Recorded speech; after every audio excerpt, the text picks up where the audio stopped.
이 세상이나 세상에 있는 것들을 사랑하지 말라. 누구든지 세상을 사랑하면 아버지의 사랑이 그 안에 있지 아니하니, 이는 세상에 있는 모든 것이 육신의 정욕과 안목의 정욕과 이생의 자랑이니 다 아버지께로부터 온 것이 아니요 세상으로부터 온 것이라. 이 세상도 그 정욕도 지나가되 오직 하나님의 뜻을 행하는 자는 영원히 거하느니라. 그들이 우리에게서 나갔으나 우리에게 속하지 아니하였나니, 만일 우리에게 속하였더라면 우리와 함께 거하였으려니와 그들이 나간 것은 다 우리에게 속하지 아니함을 나타내려 함이니라. 얼마 전까지만 해도 사람들이 소확행이라는 말을 자주 썼습니다. 불확실한 미래의 행복보다는 차라리 오늘의 작지만 작은 행복을 누리는 것이 더 낫다, 거기에 만족을 한다라고 이야기를 하는 것이죠. 제가 보니까 저를 비롯한 우리 소시민들은 어디에서 작은 행복을 누릴까요? 우리가 유럽 여행을 가고 5성급 호텔 스카이 라운지에서 고기를 썰 때 거기서 확실한 행복이 옵니까?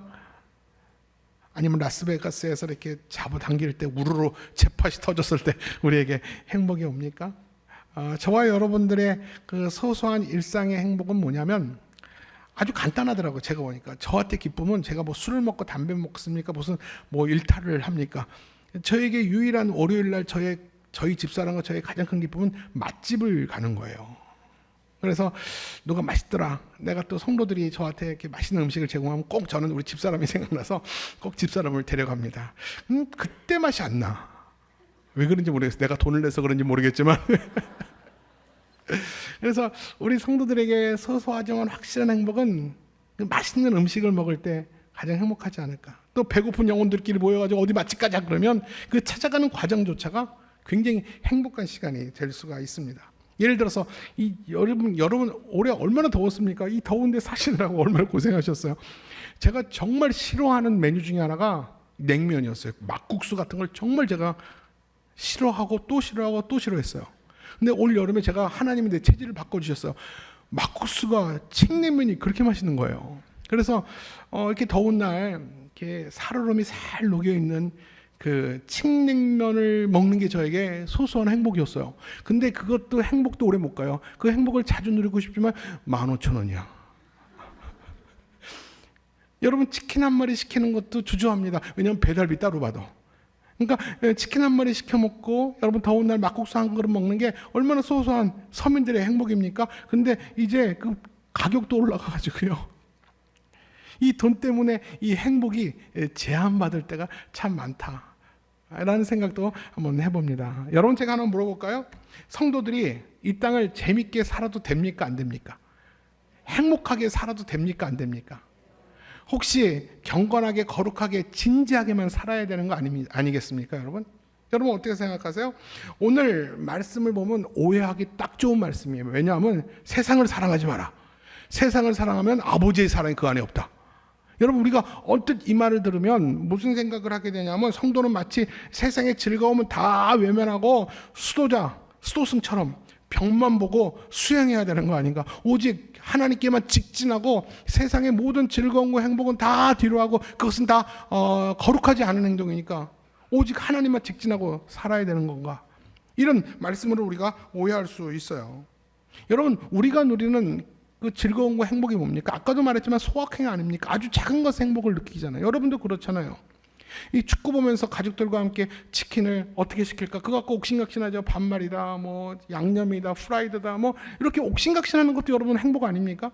그러면서 축구를 보면서 같이 둘러앉아서 치킨을 먹는 거, 여러분 이런 행복한 시간조차도 거룩하지 않으니 멀리해야 됩니까? 여러분, 이렇게 생각하는 사람인데 절대 그렇지 않다는 거예요. 성경이 말하는 행복, 경건, 거룩은 그게 아니라는 것입니다. 기독교는요, 신앙과 삶이 함께 갑니다. 신앙이 기쁘고 행복하면 삶도 기쁘고 행복해요. 여러분의 삶이 정말로 감동 있고 아침에 눈을 뜰 때 가슴 두근거리며 눈을 뜰 수 있는 이유는 우리의 신앙이 행복하고 즐거우고 기쁘면 우리의 삶도 행복하고 기쁘게 되는 거예요. 따라서 하나님이 우리에게 원하시는 기대와 소원은 하나입니다. 뭔지 아세요? 이 땅을 살면서 행복하고 즐겁게 살라는 겁니다. 이것이 하나님이 우리에게 원하시는 소원이에요. 우리가 예수를 믿는다는 것은 뭔지 아십니까? 영원한 기쁨을 선택하여서 더 큰 행복을 얻으려는 거예요. 이게 목적이지, 여러분 우리 안에 가진 자유와 특권을 빼앗기려고, 우리 스스로를 옥죄려고 예수를 믿는 것은 절대 아니라는 것입니다.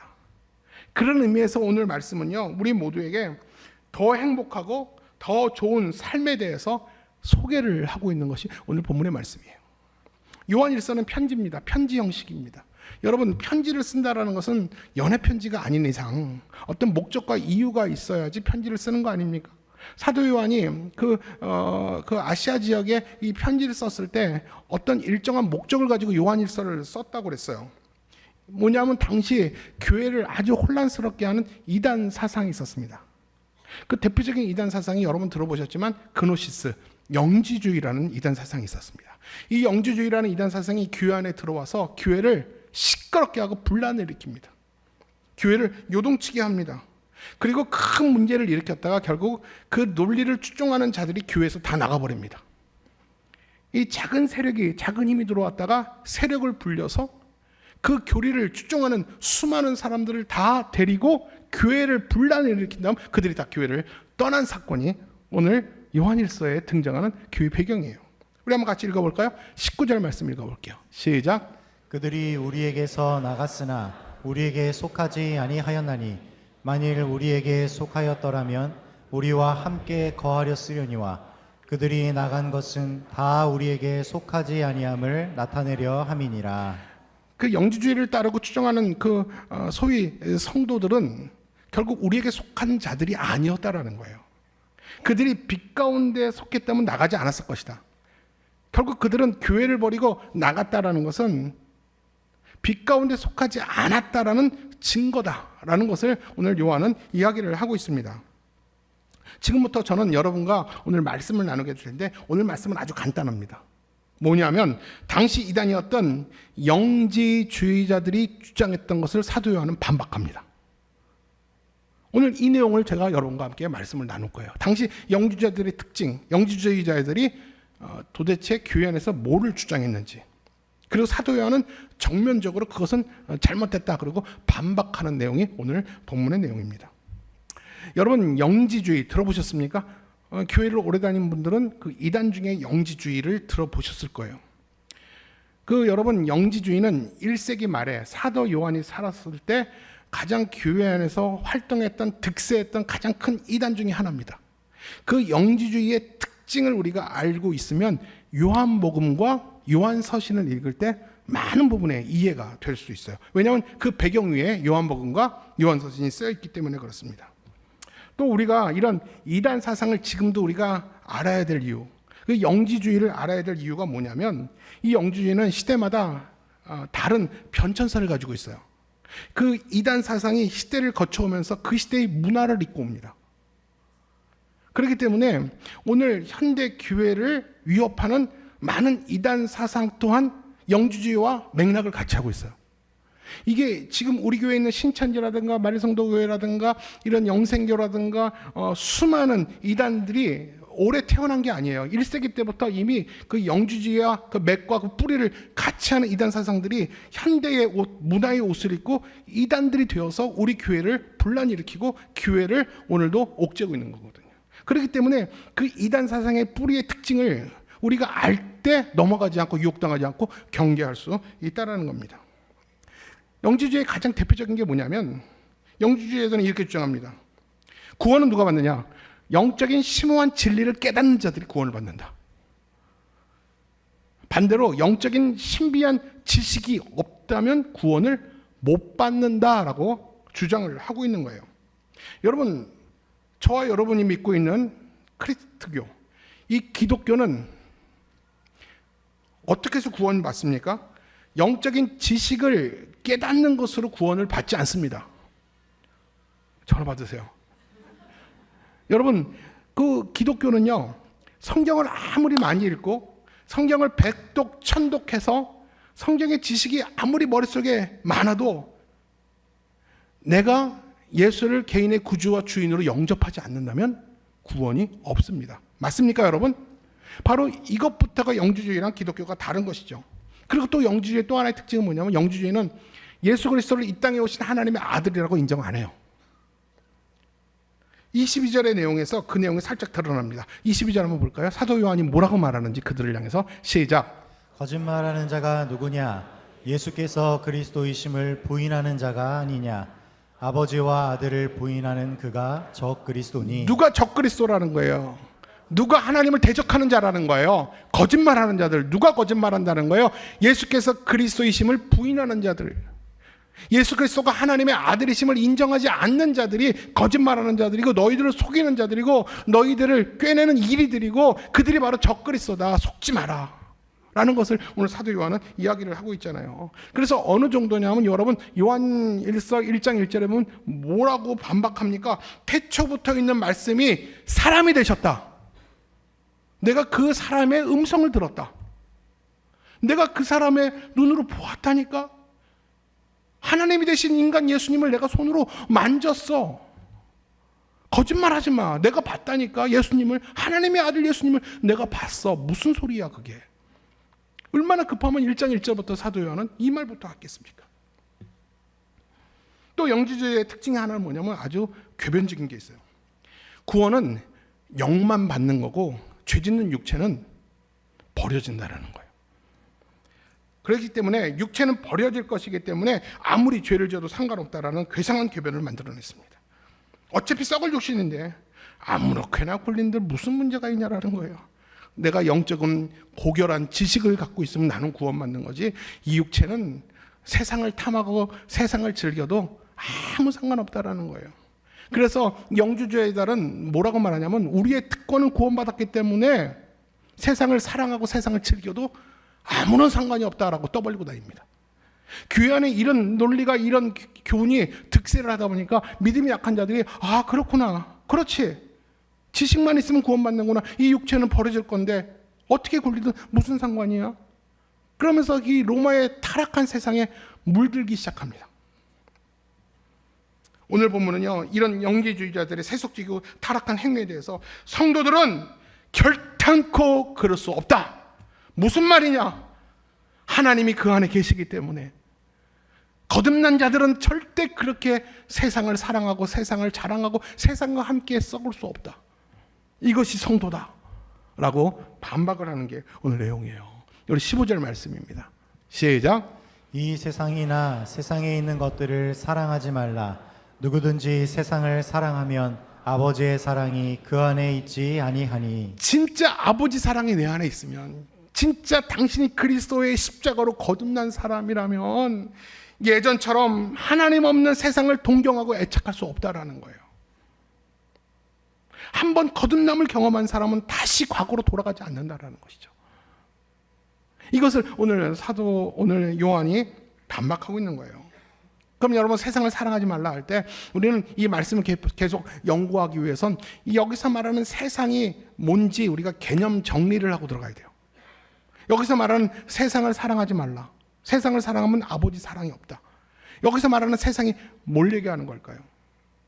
하나님이 창조하신 자연 세상을 의미하지 않아요. 이 세상은 하나님을 대적하며 사탄과 죄인들이 합작한 타락한 세속 사회를 가리키는 것입니다.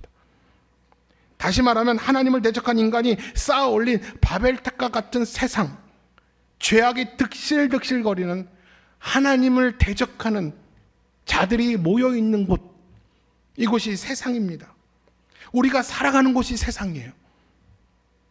우리가 살아가는 것이 하나님이 창조하신 자연 세계에서도 살아가지만 영적으로 우리를 무너뜨리고 우리를 하나님과 대적하게 오늘도 우리의 마음을 시험하고 쓰러뜨리려는 그 악한 자들이 득실거리는 세상 가운데 저와 여러분이 오늘도 살아가고 있다라는 거예요. 여러분 그렇다고 우리가 오해하지 말 것은 세상을 사랑하지 말라 이 말에 오해하지 말 것은 그렇다고 우리가 세상을 살면서 세상과 높이 담을 쌓고 소극적으로 우리들끼리만 살라는 거 아니에요. 금욕적으로 벽만 보고 살라는 거 아닙니다. 여러분 기독교는요 산속 종교가 아니라 오히려 시장 종교입니다. 무슨 말입니까? 너희는 빛과 소금이 되어서 적극적으로 세상에 나가서 세상을 변화시키라는 겁니다. 그리스도의 사랑으로 너희 거듭남으로 예수 그리스도가 하나님 되심을 너를 통해서 드러내라. 그래서 이 세상을 변혁시켜라. 이것이 하나님이 우리 가운데 세상에 준 사명 아닙니까? 여러분, 편지가 기록될 당시 기독교는 신흥 종교입니다.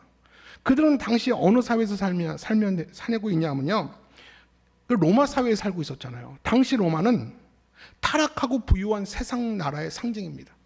여러분, 로마 사회가 1세기 팍스 로마나가 이루어지면서 이 로마가 얼마나 타락한 세상인지 아십니까?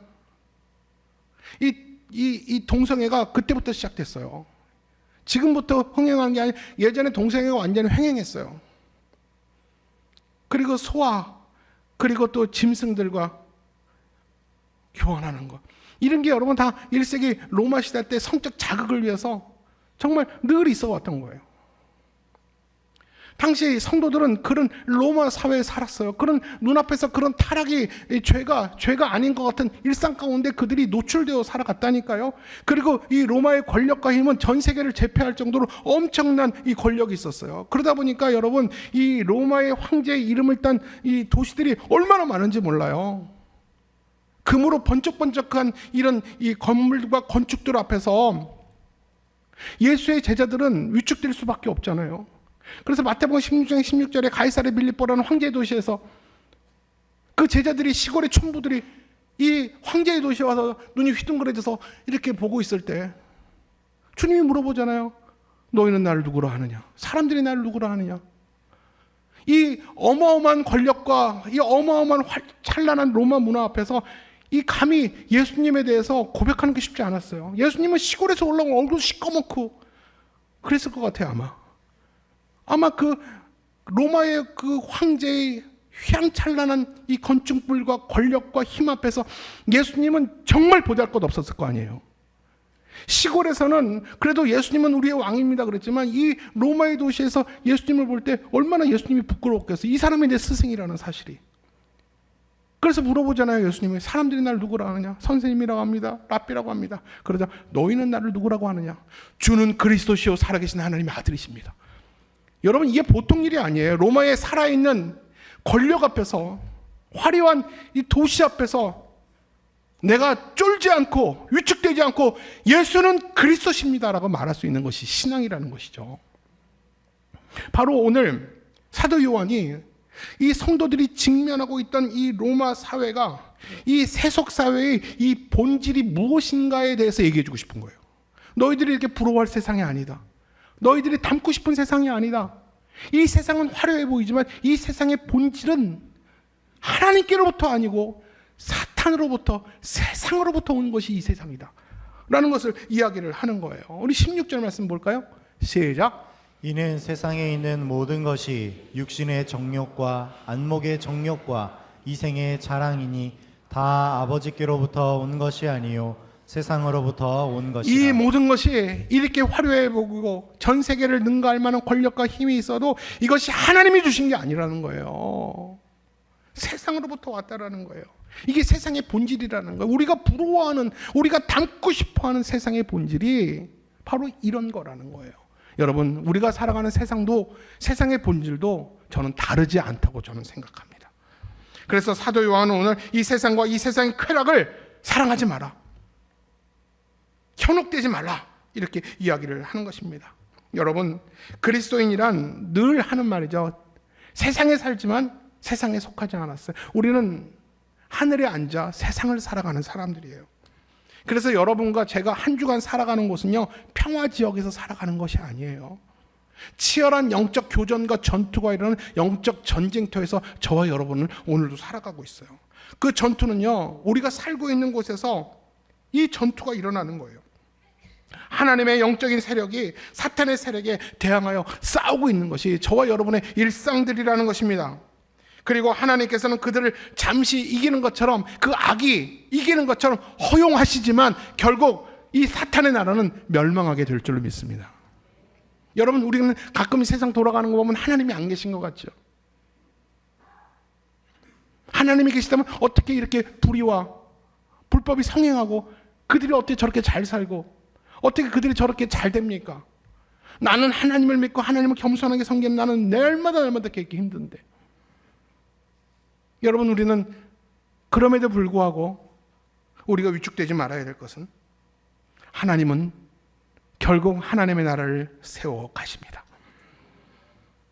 사탄은요, 마지막 때가 온 줄로 알고 한 영혼이라도 더 취하려고 우리의 약점을 공략합니다.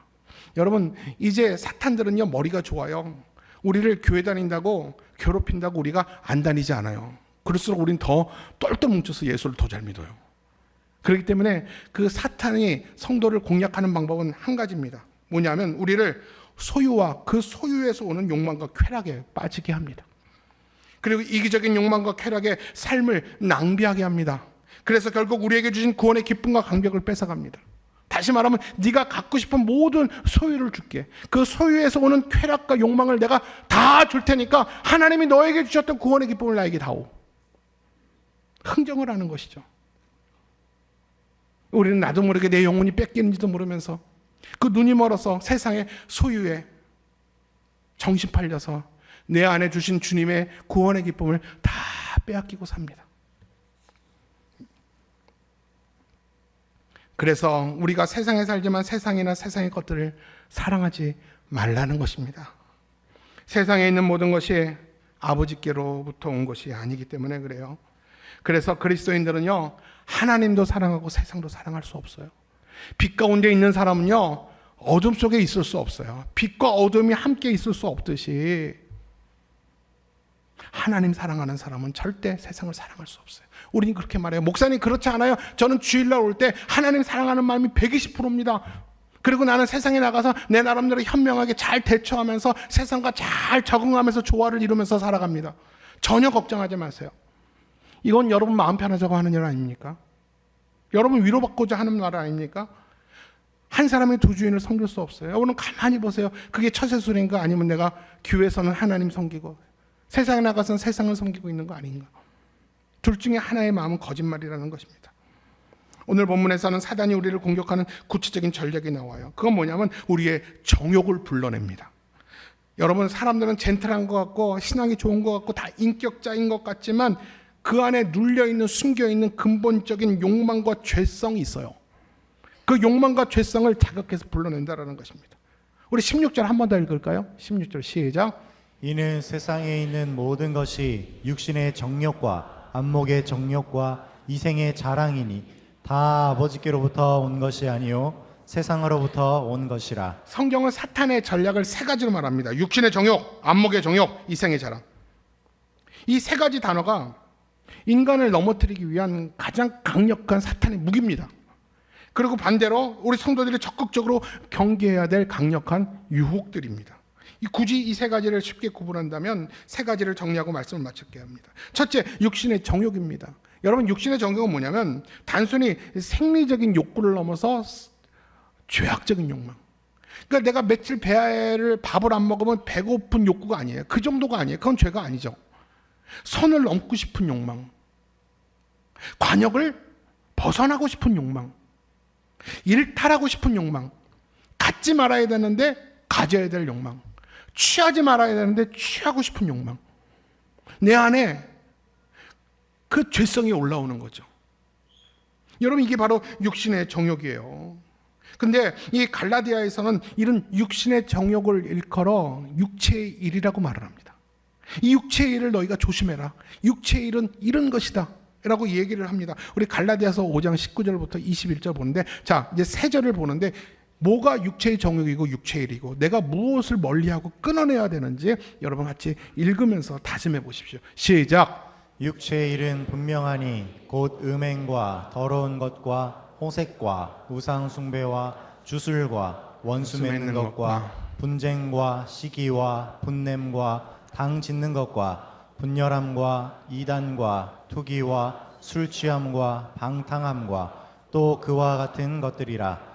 전에 너희에게 경계한 것 같이 경계하노니 이런 일을 하는 자들은 하나님의 나라를 유업으로 받지 못할 것이요. 본문 띄워주세요. 여러분 잘 들어보세요. 나는 구원받은 백성, 나는 구원받았습니다. 나는 빛 가운데 산다고 하면서 여전히 육신의 정욕에 져서 육신의 정욕대로 살면 어떻게 된다라는 거예요. 이런 일을 하는 자들은 하나님의 나라를 유업으로 받지 못할 것이요. 여러분, 구원을 쉽게 생각하지 마세요. 너 구원받았네, 나 구원받았네, 우리 모두 구원받았네. 여러분, 그렇게 구원이 쉬운 게 아닙니다. 구원에 이르는 믿음은요, 적어도 육체의 정욕을 이기는 자들에게 주어지는 것이 하나님의 구원이에요. 바로 이런 육체의 정욕, 우리가 적극적으로 피해야 될 우리의 죄성들이라는 겁니다. 둘째로 우리가 또 피해야 될, 넘어야 될 이 유혹이 뭐냐면 안목의 정욕입니다. 안목의 정욕은 뭐냐면요, 보는 데서 생기는 욕망입니다. 죄는 보는 데서 시작되더라고요. 보면서 상상합니다. 그리고 급기야는 그 상상이 기회가 되면 몸으로 실천되어집니다. 자꾸 보니까 갖고 싶고 즐기고 싶고 나도 한 번쯤 해보고 싶다라는 충동이 불같이 일어나는 거예요. 보니까 안 봐야지 하는데 자꾸 봅니다. 마지막만 봐야지, 또 봅니다. 딱 3번만 보고 그만 봐야지. 그리고 3번 보고 30번 봅니다. 그리고 끊지 못하는 거예요. 이게 여러분 바로 이 안목의 정욕이거든요. 우리는 가끔 이런 말 하잖아요. 난 보기만 했어. 보는 것도 잘못이야? 누가 한대, 누가 먹는데 말도 못해? 생각해 본 거야. 그런 생각도 못해? 여러분, 우린 이렇게 말하죠. 이게 뭔지 알아? 죄의 점진성이에요. 생각만 했어요? 보기만 했다고요? 상상만 했다고요? 그러다가 기회가 오면요, 내 인격과 신앙도 필요 없어요. 한순간에 넘어가요. 여러분, 내가 작정하고 넘어가는지 아세요? 아니에요. 순간적으로요, 우리가 이런 표현에 눈 돈다고 그러잖아요. 순간적으로 넘어가요. 이게 다 보는 것으로부터, 안목의 정욕으로부터 시작된 죄의 감염이에요. 제가 이렇게 볼 때요, 목회하면서 볼 때 죄의 감염 통로가 있어요. 그게 뭐냐면 눈으로 보고 생각하고 마음에 담는 거. 이게 압록강 프로젝트 기도 제목인데, 눈으로 보고 생각하고 마음에 오래 담으면 어떻게 되느냐?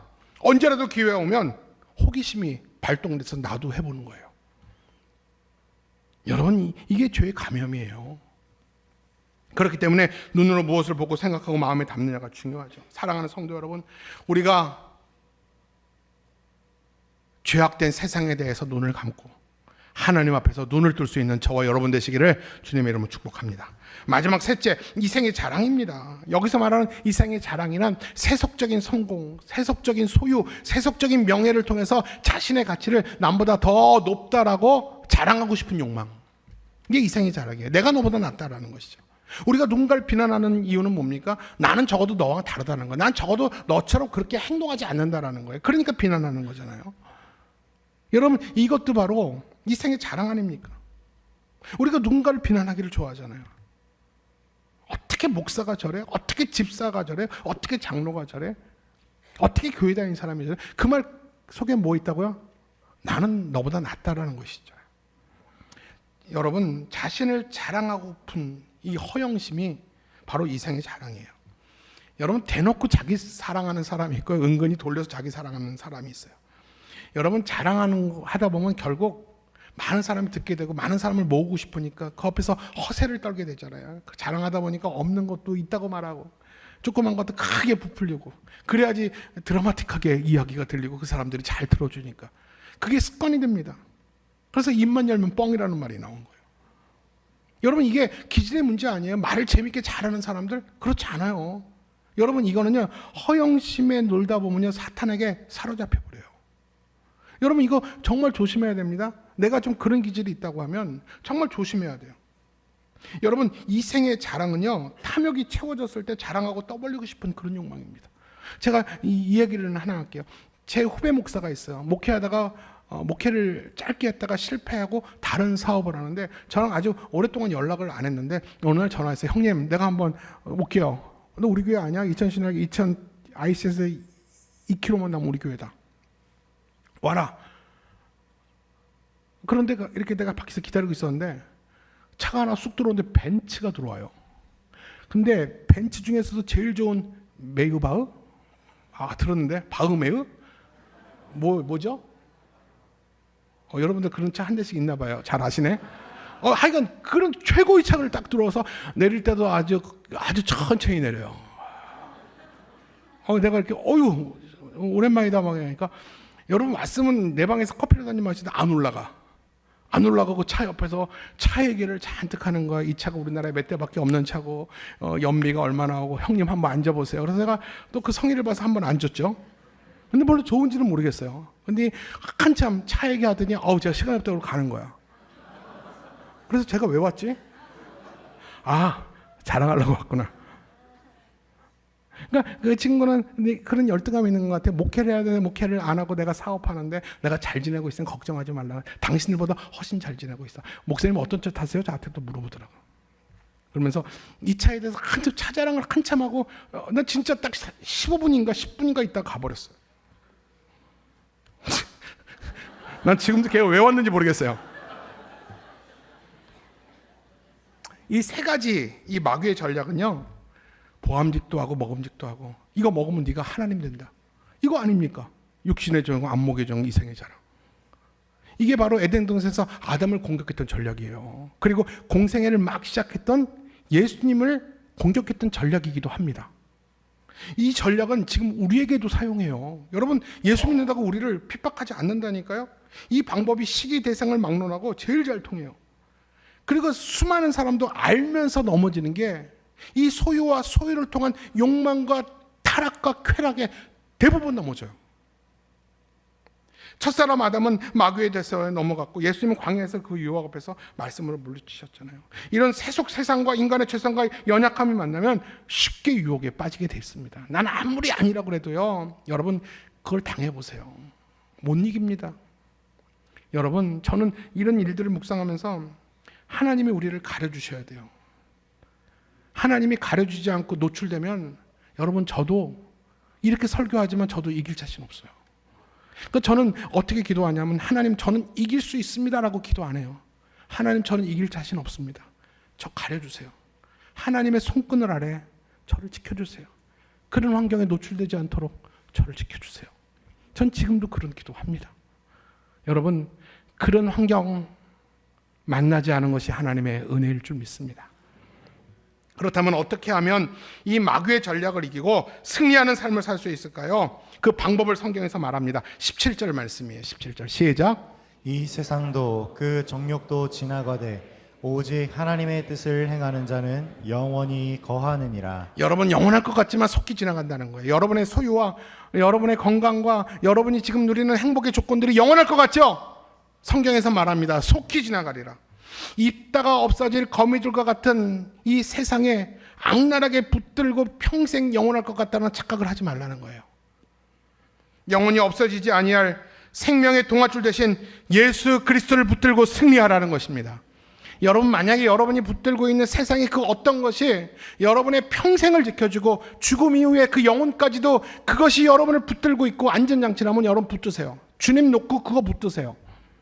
근데 그것이 영원하지 않고 아침 이슬처럼 햇빛 뜨면 다 사라질 것이라면 그거 내려놓고 영원한 동아줄 대신 예수 그리스도 붙들고 승리하는 여러분 되시길 바라요. 우리 17절 한번 더 읽을게요. 17절 시작. 세상은 지나가고 오직 하나님의 뜻을 행하는 자는 영원히 거하느니라. 다시 한번 여러분, 우리 일주일 동안 마음속에 머릿속에 기억해 두십시오. 다시 한번 선포하며 읽겠습니다. 시작. 세상은 지나가고 오직 하나님의 뜻을 행하는 자는 영원히 거하느니라. 할렐루야. 이 말씀을 정말 믿고 생각하고 마음에 두고 기도를 심는다면 세상이 아무리 우리를 유혹하고 흔든다 할지라도 우리는 견고하게 하나님의 뜻을 행하며 살게 될 줄로 믿습니다. 말씀을 정리하겠습니다. 사랑하는 성도 여러분, 이 마지막 때에 우리의 우상과 이단은 뭔지 아십니까? 요즘 가장 강력한 이단은요, 우상은 현대인들은 교묘하기 때문에 나무나 돌로 우상을 안 만들어요. 맞죠? 지적인 우상들이 있어요. 몰래 숨겨놓고 나 혼자 즐겨요. 이 시대의 우상과 이 시대의 이단이 뭐냐면 자기 사랑이야. 지독하게 자기를 사랑해. 말은 자기 관리지만 지나치게 자기의 에고적이고, 그리고 세상 사랑하는 거. 이것이 이 시대의 우상과 이단 아닙니까? 여러분, 세상은 교회 문 밖에 있는 게 세상이 아니에요. 세상은요, 사실 우리 옛사람의 고향이 세상이에요. 여러분, 추석이에요. 이렇게 가을바람 불고 추석이 되면 고향이 많이 기억이 날 거예요. 여러분, 이 추석 때도 아닌데 자꾸 예전 내가 돌아섰던 끊었던 이 죄성기 자꾸 생각나고, 술 친구들이 자꾸 보고 싶고, 끊었던 도박이 자꾸 궁금하고, 다시 돌아가고 싶고, 나만 바보처럼 이렇게 사나라는 생각이 들어서 자꾸 고향 돌아가고 싶은 사람 없어요? 여러분, 하나님과 나의 이 관계가 끊어지니까, 내 안에 하나님을 사랑하는 이 사랑이 식으니까 세상을 사랑하는 마음이 커지는 거예요. 여러분, 세상은 화려해 보여도 우리에게 모든 것을 다 제공하는 것 같지만 아무것도 아닌 거미줄과 같아요. 아무것도 아니에요. 허망하게 내 손가락 하나 얹지 못하는 허망한 것이 세상의 거미줄과 같은 거예요. 여러분 자녀, 여러분 건강, 여러분 남편, 여러분 통장 안에 있는 여러분 재산들, 여러분의 이름으로 된 이 부동산 토지,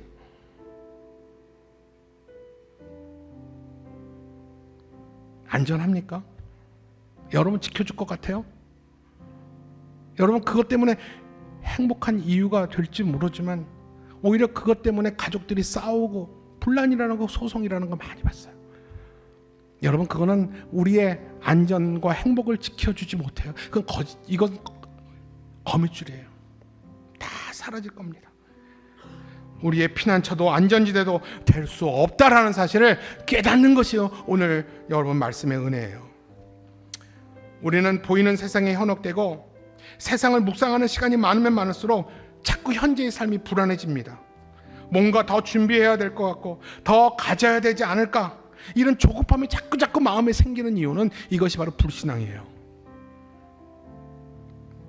사랑하는 성도 여러분, 부디 바라옵기는 우리 주 하나님과 장차 우리가 누리게 될 하나님의 나라를 생각하고 마음에 담고 기도를 심는다면 하나님께서 우리의 삶에 찾아오셔서 우리의 삶이 배고픔이 없는, 목마르지 않는 부요함과 하나님께서 우리를 창조하심으로, 재창조하심으로 하나님 앞에 거룩하고 행복한 인생이 될 줄로 믿습니다.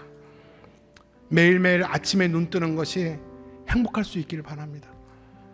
저녁에 눈 감는 것이 하나님의 꿈에 동참하는 그 비전을 가지고 눈을 감기를 바랍니다.